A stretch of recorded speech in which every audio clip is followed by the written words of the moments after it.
Что уж я, пусть мамуля хоть немножечко поспит.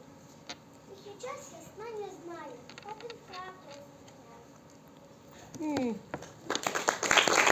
Спасибо.